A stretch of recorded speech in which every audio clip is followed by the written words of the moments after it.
phone, as you probably saw on my phone.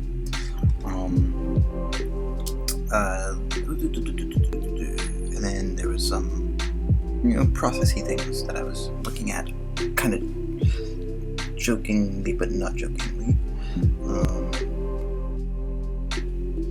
Because jokes are never jokes. So let's see. There's been a lot of stress going on. Manageable, but I wanted to, something popped up on top of my head as something perhaps relaxing. The Earth, she needs a date. They need a date. Don't misgender Earth. Because Earth is older than gender. So I should not presume. But they're going to go on a date, and what better date to go to is than Solaris, that other planet that's person or alive.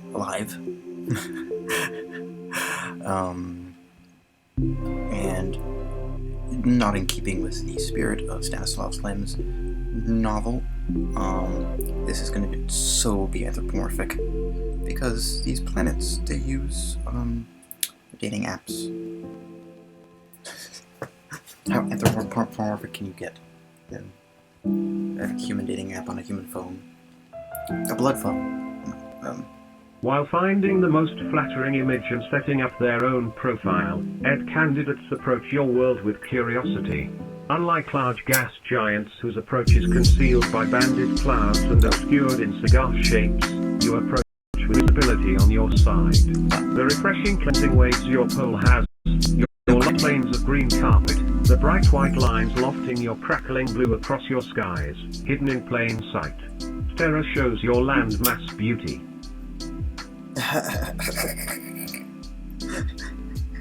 Get a look at these goods. Sorry,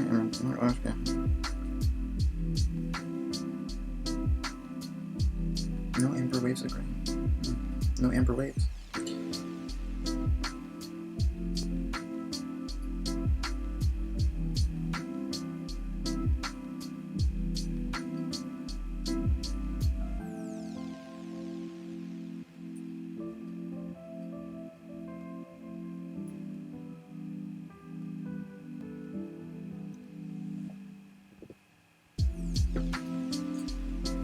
I forgot to write to you the prompt, or show you the prompt. You don't have to gender the Earth to know they are horny. They need to knock and have their boots knocked like any other creature that aspirates any number of atmospheres under the cosmic ray shielding that makes their respective suns a pleasure to stretch under. Earth is going on a date, don't wait up for them. Who is the lucky planet? Solaris, population 1, ocean. That's their headline, their Munder profile. Mundicide is the word for killing a whole planet, so I decided to use Munder. Haha. That website, the planets of the local cluster use to chat, trade pics, and date. Let's be honest, is the planetary hookup app. No need to circuitously orbit the event horizon, just go straight towards the hole. Earth showered, did laundry, spruced up their bedroom just in case. For safety, Earth forwarded Solaris' profile and their meeting spot to Incleatus, because habitable planets have to look out for each other. After a few grounding breaths, Earth is ready for a date. And actually, let's just retry. Each planet has a different kind of gross, live burials, clown suits, trash, nuclear missiles, cars without Trash brakes planets. on major highways, oil spills meandering wild across desert floor, and mudslides sucking houses down. A constant state of mourning is necessary to survive on this planet.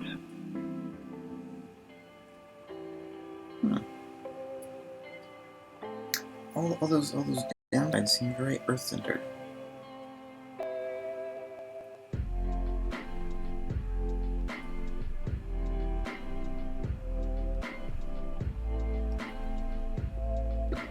There.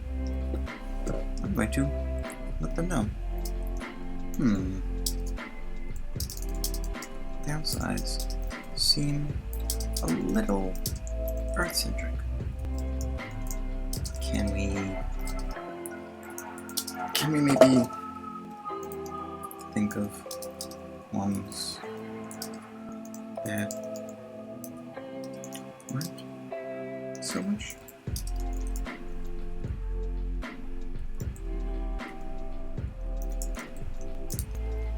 All those downsides seem a little Earth-centric. Can we maybe think of ones that aren't so much Earth-centric? Their relationships with other planets is fierce and violent, blame, shame, occupation, neglect, quick to anger and slow to forgive, for better or worse, till death do us part. It's hard enough to get these individual worlds to play nice with each other, never mind getting them to play nice with a planet they can't poop on, at will. Okay. Even with planets, consent is key. Hey, even with planets, consent is key.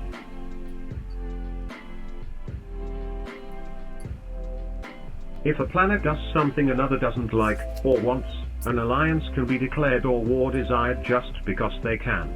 The weapons are dark, psychic brain penetration games, hollow earth with unknown flora and fauna, subterranean tunnels exposed when methane explodes into existing water sources, tsunamis using atmospherics left over from a now abandoned space program. Oh, that's what the kids call it nowadays.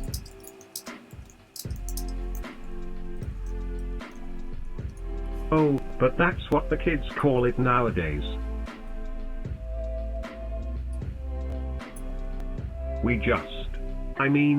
They're just trying to get know each other with this hostility. Hanging out in online dating and chatting it up, writing essays about their wants, dreams and desires.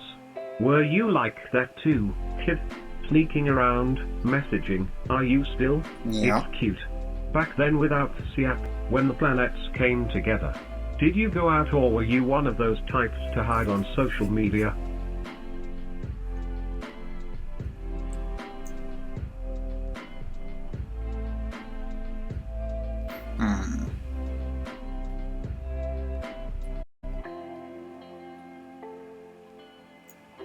Enough about me. The Earth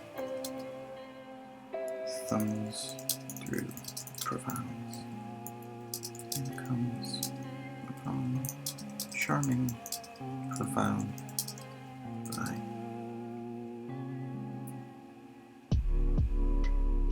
the handsome Solaris. Enough about me. The Earth thumbs through the profiles and comes upon a charming profile by the handsome Solaris. Singular sun, wrapped in mystery. The geezers are A+ for the first date. Perhaps hold hands in the spray or swim. Earth swims well, but has fears of drowning in such an illogical medium like water. As thrill-seeking as one might be when dating, one must calculate risk versus reward, or possibility of reward and probability of death by water. Solaris is charmed. Chris, first is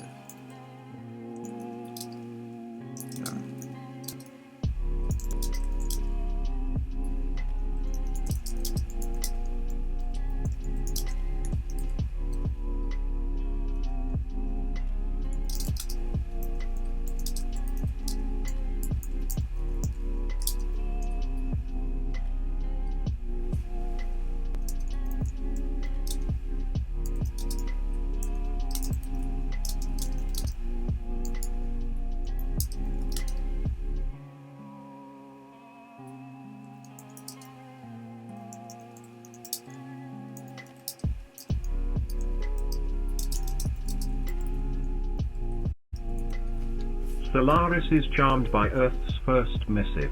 You know, there are 20 or more different waters in the known universe. I possess 5 of them. Let's just go with water. It's complicated enough for the first, who knows if a second layer will ever be explored. I like your profile. Solaris says. Earth replies, cool sweetheart is specialized vocabulary which means linked to you in affection. All of these astronomical terms are hard to use in conversation.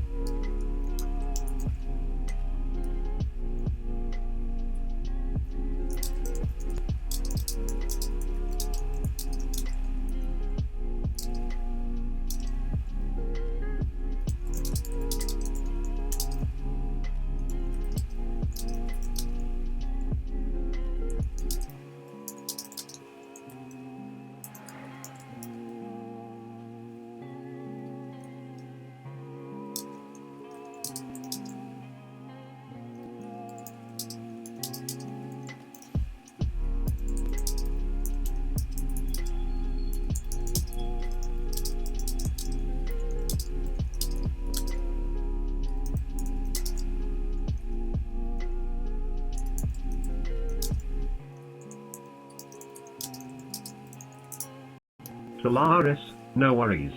I just need you to know, I have had a recent breakup with one of the Trappists.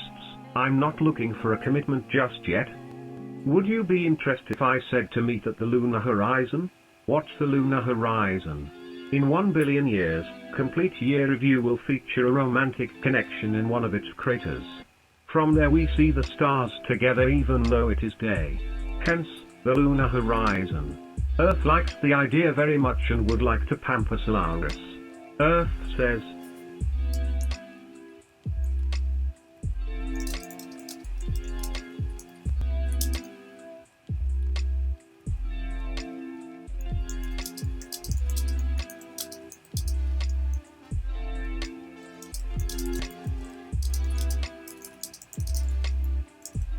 it is a date then.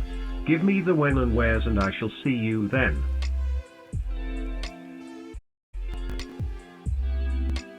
Okay then. The other planets are horrid with their disparaging comments. Earth doesn't mind though, they are just jealous and opaque to what true love can be.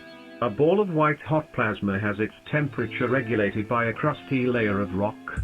Oceans of magma cool every core of its being. Why would violent energy not breed violence in sentient life? Is that not the most logical conclusion?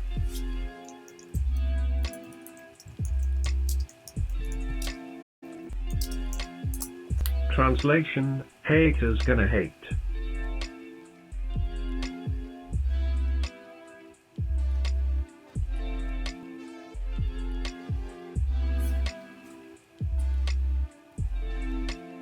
Don't listen to the skeptics. If it feels right, it probably is, and those are called feelings regardless of how illogical or ill-informed they may be.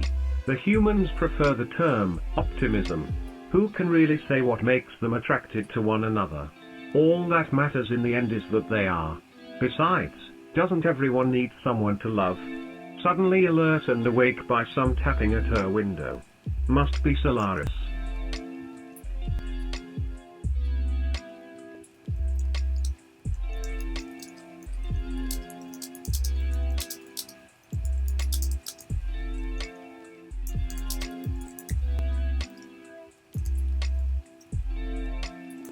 The Earth rolls out of bed and checks the window.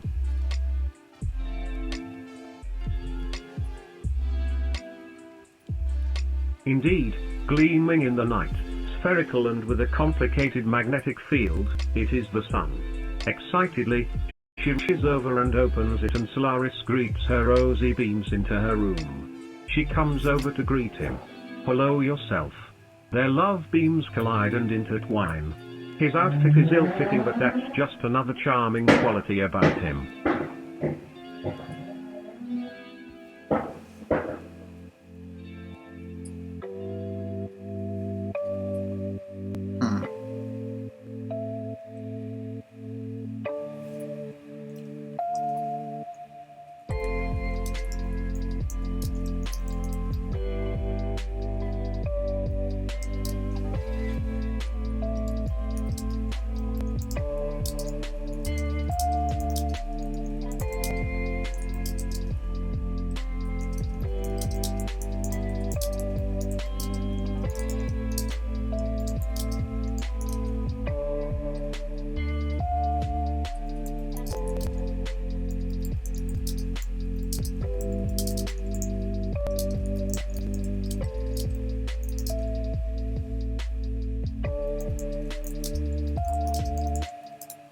In Cleda's texts Earth, Terra Honey, you said that Solaris was a planet with a sentient ocean, right?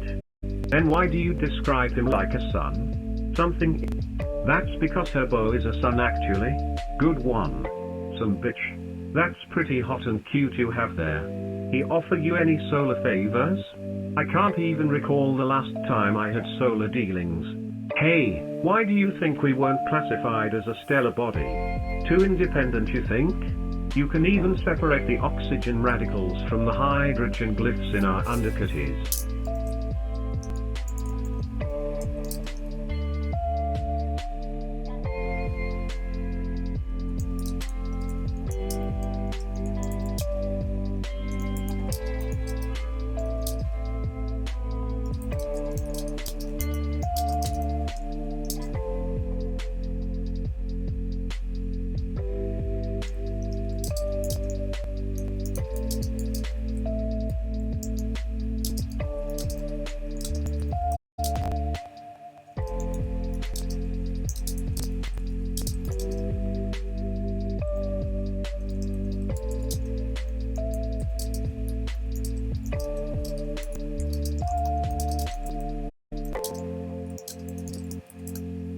Incledus, why didn't Solaris tell you that they were in fact a sun?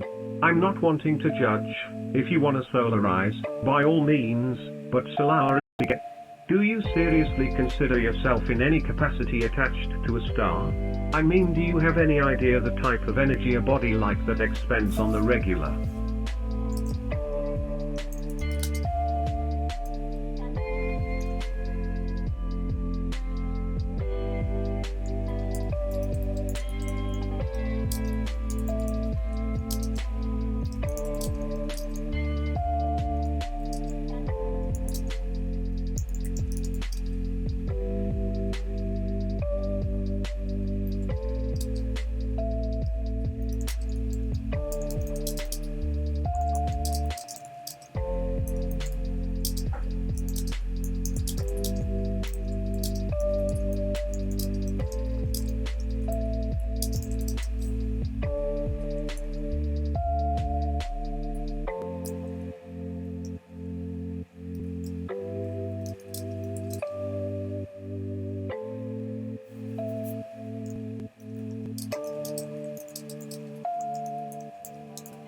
Incledus continued, enough to feed your creatures, for billions of years and then some.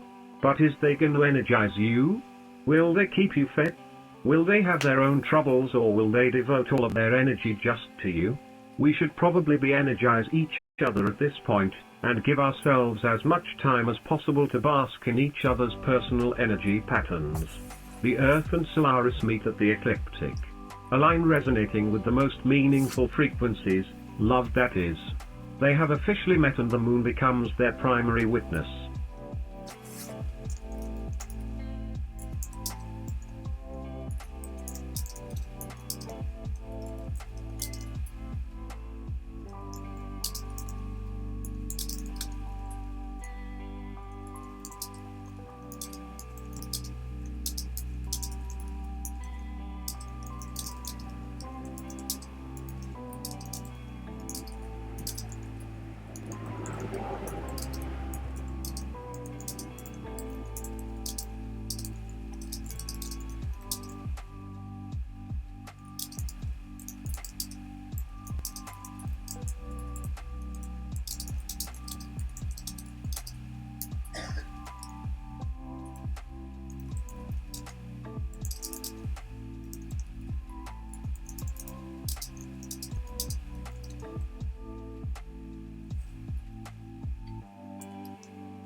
Incledus texts the moon, I'm noticing the following things with that Solaris sky, I don't want to pre-program your perception of it.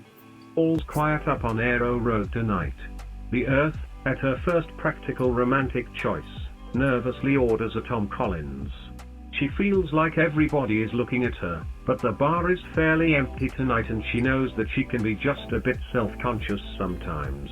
Luna rolls her eyes with some feigned exasperation. Wow, a comic book reference. How original. You actually think you're Robin or something? The Earth stammers an apology.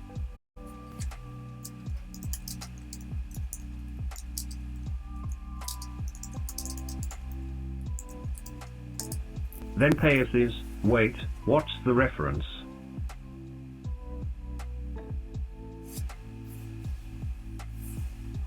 What am I missing here? Some kind of shitty 90s TV show. She restarts with a false sense of bravery. Well, whatever, I wasn't trying to offend you with the Tom Collins order. I actually did want that and I don't even like gin. I'll let it slide since it's our first time meeting, but just order me a blue moon and don't be afraid of what the hell you really want in life.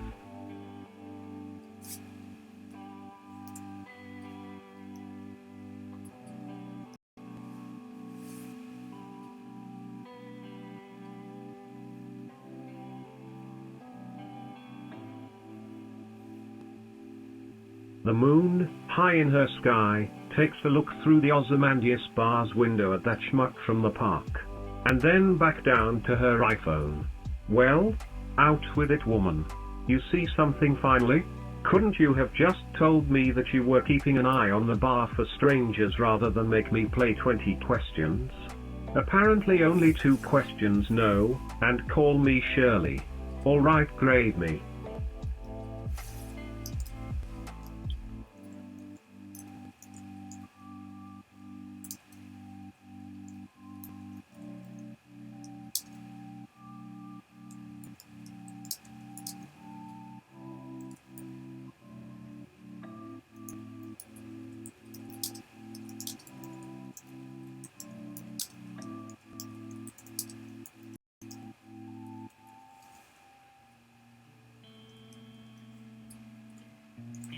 Earth, C+ for recognizable but substandard airplane.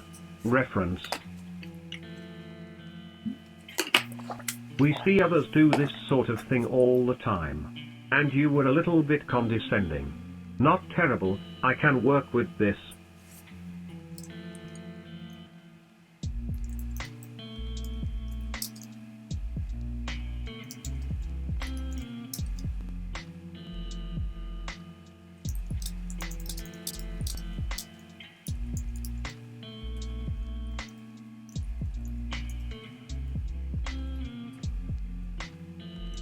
Earth, just bear with me as I counter condescend.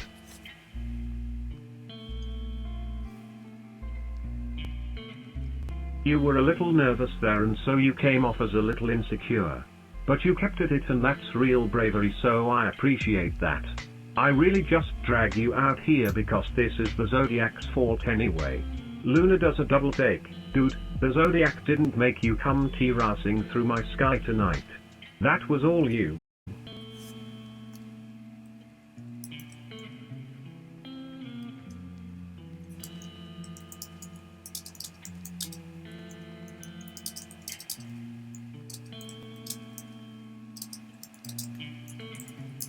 Zodiac, actually I did provoke them a few days ago. My bad.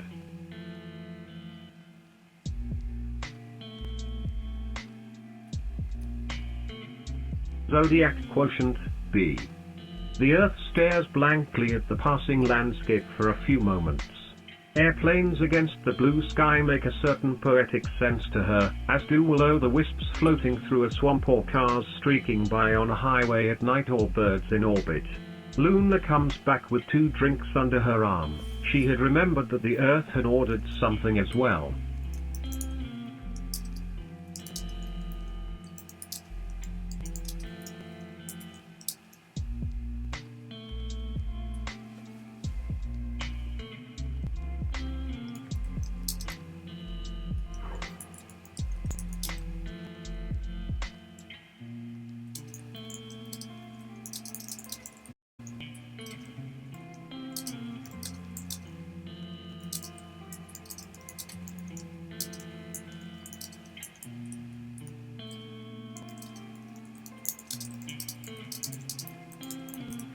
Earth, did Solaris order yet?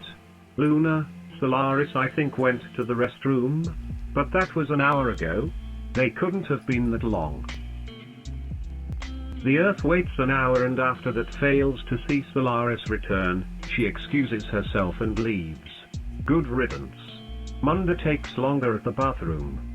3 hours actually, and even then they had to drag him out, declaring his love for his brothers. Yes, spells. It was a man in a pizza suit. The airship pulls away silently and delivers them safely home.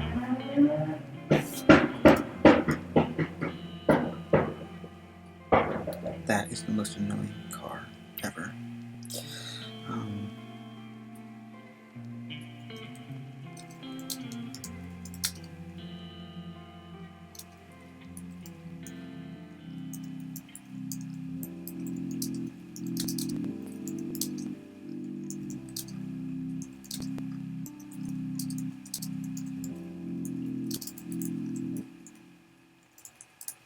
Funny for Munda to planetomorphize into a bar. Weird how no one noticed that.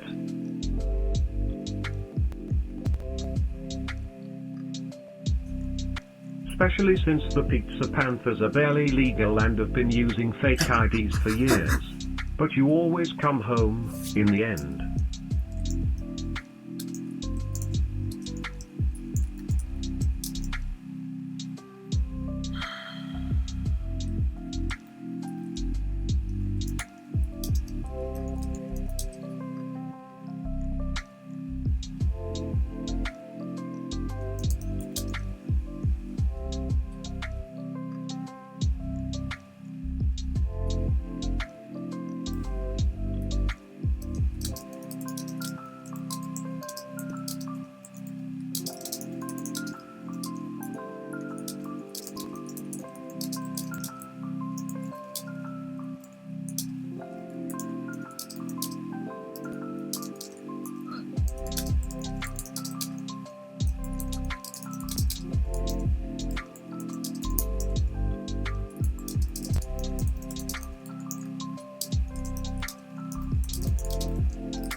Earth texts Incledus, Psi Solaris flaked. I thought I saw him even. I thought he was in a bathroom and I think lunar human. I saw a void in my life and I tried to have someone fill it. I guess that's what should happen eventually, right? I am not a sociopath, I'm in textbook mode right now. But you have my word that this will be the one and only weird thing I will do to attract another planet. Incledus Recips, Makara Radcliffe has gone missing from her university dorm.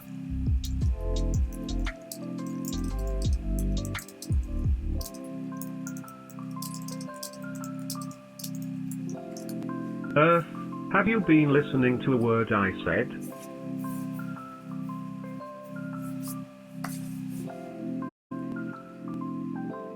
That's twice in one day someone has been kidnapping people. Don't they have an anti-abduction squad at the dean's office or whatever? Incledus Recips, your knowledge of our societies tells me you know it's complicated. It's basically up to the families to ransom back their kidnapped children. The governing body only steps in if the frequency exceeds a certain amount per semester. But don't worry, we'll find her.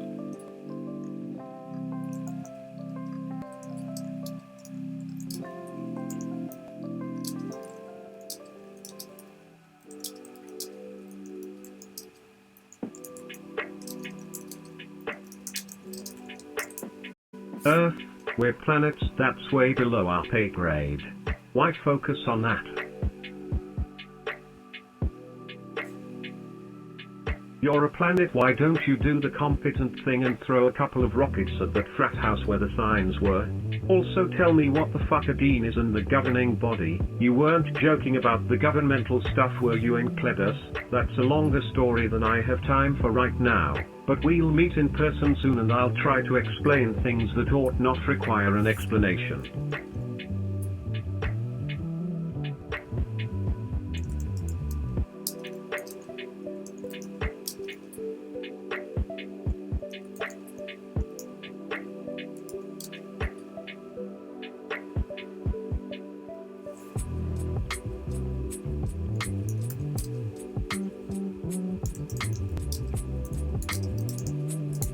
Earth, oh great, it's planet-splain date. Good night.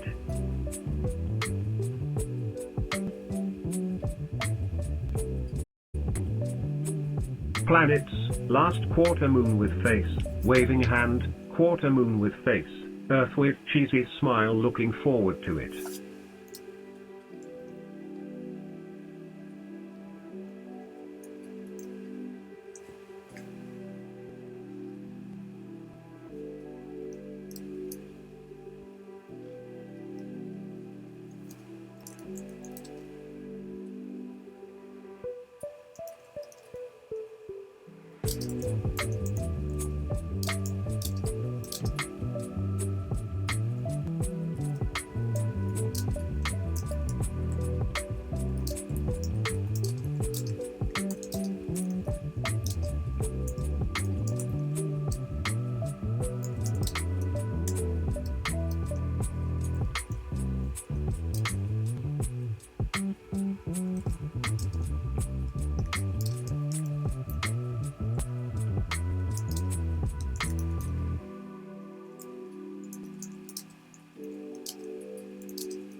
Earth thinks about it, and replaces Luna's contact on her phone, instead with, last quarter moon with face, waving hand, quarter moon with face.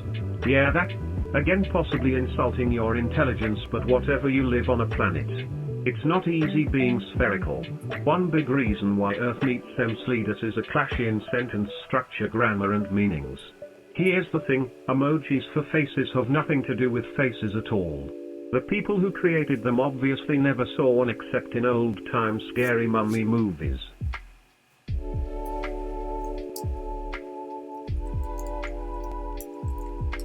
Elaborate.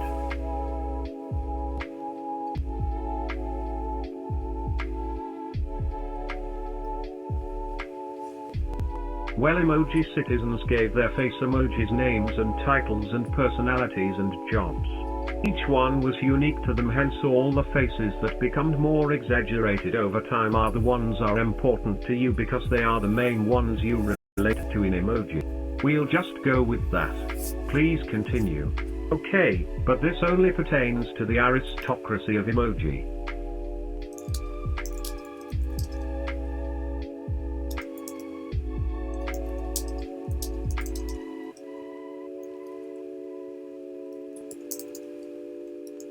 You are given a schematic of the emojiarchy.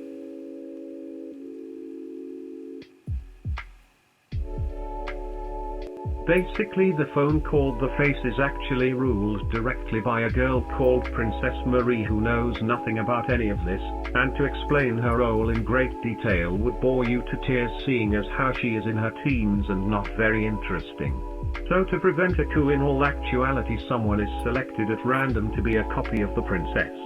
There is one version of her and one version of him in every house/dorm at one slice high.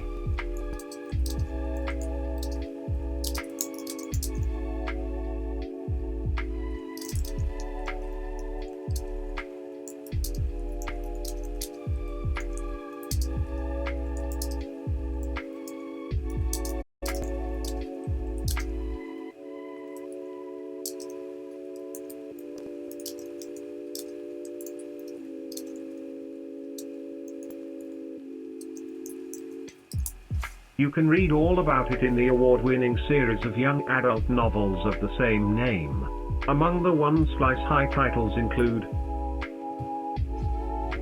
The Can of Beans on the Third Floor, Gorgonzola, Ancient Wonders, and others play practical jokes in zero gravity and of course in living color directly from your own oof glass, including the Lost Cam graph, The Can's Dance. So how does this relate to the princess thing? Anybody who has read or watches Hollywood enough knows that royalty and governments are figureheads. Behind them are greedy shadowy figures pulling strings and funding wars for their own benefit.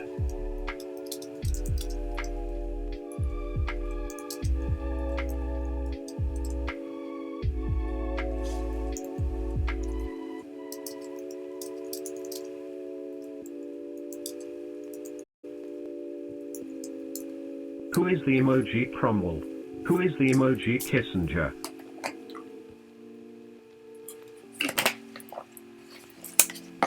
Does anyone want to explain all that to me? A boy named Ozomat looks at you and without breaking eye contact begins explaining any question you may have. Yes, the governing bodies probably aren't what we have led everyone in the high skyscraper on the first floor to believe. I can imagine horror-struck expressions if some of those workers were able to see behind the scenes. Here you've been working on a phone application for 10 years without asking questions.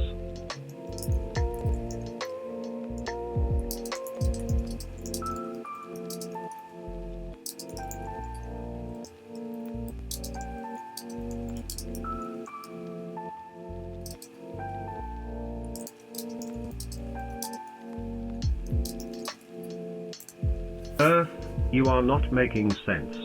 Here's Ozo, have some LSD. Make this make sense to me.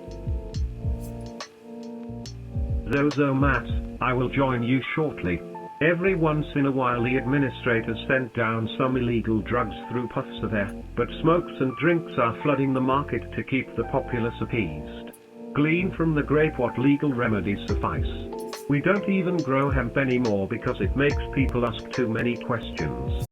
For example, most doctors are heroin addicts despite the rigorous regime and control that we impose upon them.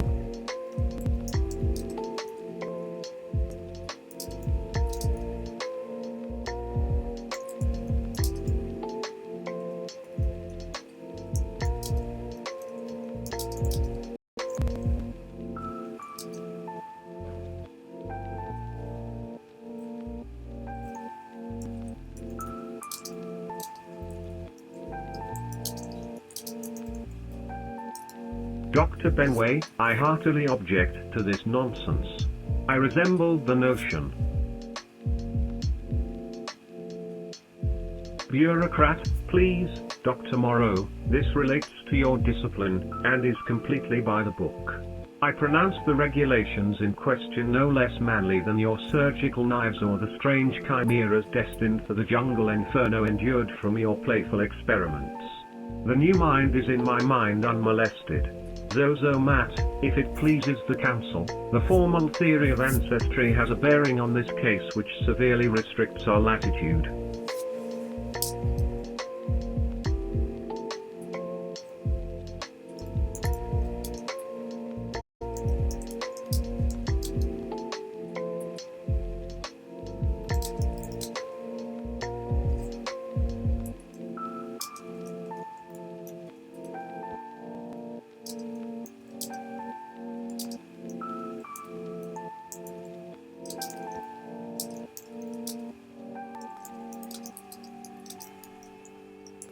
Dr. Chester, who is that?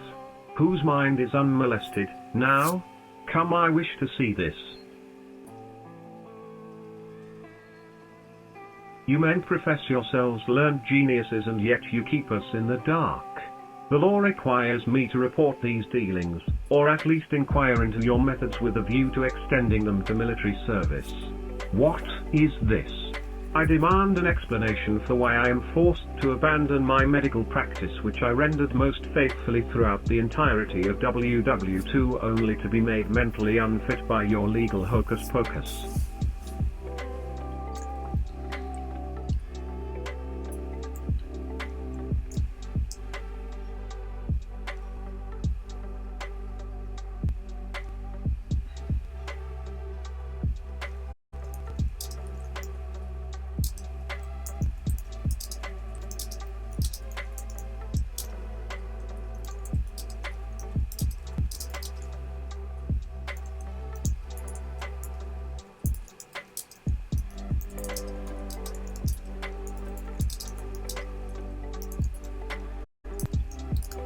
Zozo Mat, muttering under his breath, perhaps it's all the liberal ether you were giving your patients? To keep them from waking up, I suppose. Notice, this is not an invitation to criminals, recreational drug users, or any other misfits. What sort of population can be ruled by a body of men without nails? This stands in direct contrast with the new mind which stands for nails. Think about it. A long-dead civilization no doubt deprived the world of monumental architectural advancements, no doubt inspired by the heavens.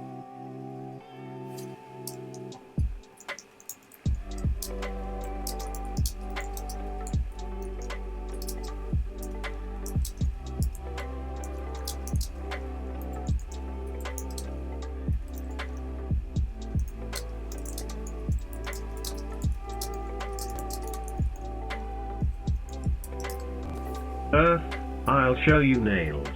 You proceed to scratch every other speaking part in the room. They each sit on their own and non-touching bed waiting for the latest drug-induced sex fantasies to come on. They are very quiet. I am pretty sure they can't move unless given express permission from a bureaucrat or someone with equal or more power. Fortunately, you decide that this does not apply to me. I'm just supposed to take a seat in the middle. Most of them are just repeating the same thing over and over again.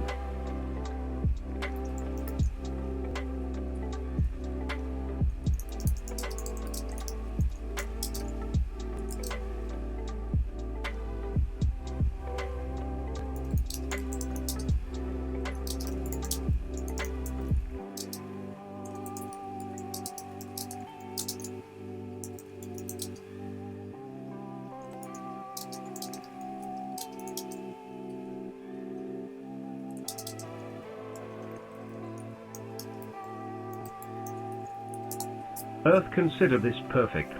You lock them in their routines, package them in stylish woods, and sell it as a roadside attraction.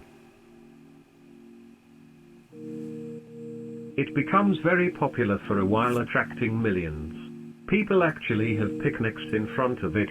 This is also a courtship room, but nobody uses it for that anymore since the beds were converted into more production rooms and new recruits take most of the merit promotion slots. They are nearly obsolete after men stop aging and sexual activity isn't as necessary anymore to survive.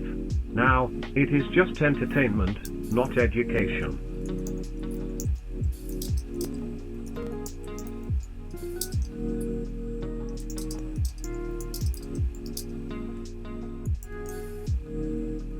Molestation as decoration. What a time to be alive.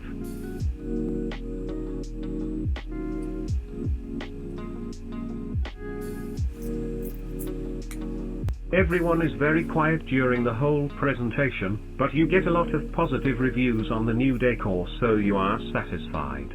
You go on to other things now that someone else can go organize the room. Of course, explaining this whole situation to your new boyfriend is going to be difficult, but you do it anyway. Fortunately, he doesn't stick around for very long. This makes you very mad at first, but you decide to own it, like a grown-up.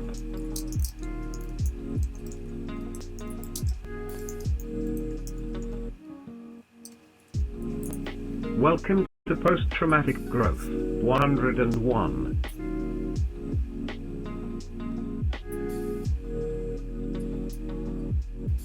Here we use the tales of countless exploitational escapades to open up a gap between sensations and understanding through a deep understanding. Fill in the gap between you and your community of minds. Slipping into the skin of someone new, undressing down to your base trappings, before building yourself back up into something bigger, more full than you once were.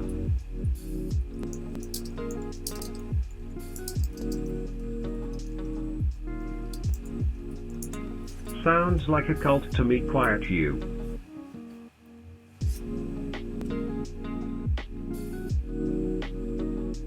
You are coughing up daisies and I have been working on a charm. Every time you disagree with me, your vocal cords shut down. I got so fed up one time with your petty arguing I just silenced you forever. How do you like that, Mr. Just Tell Me What to Do? Survival of the quietest, am I right?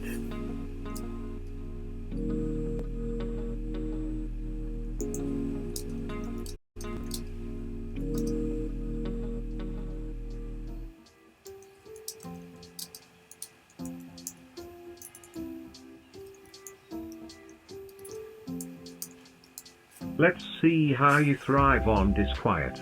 Boosh. Stay tuned for our next low quality offering. Now, enjoy your silence.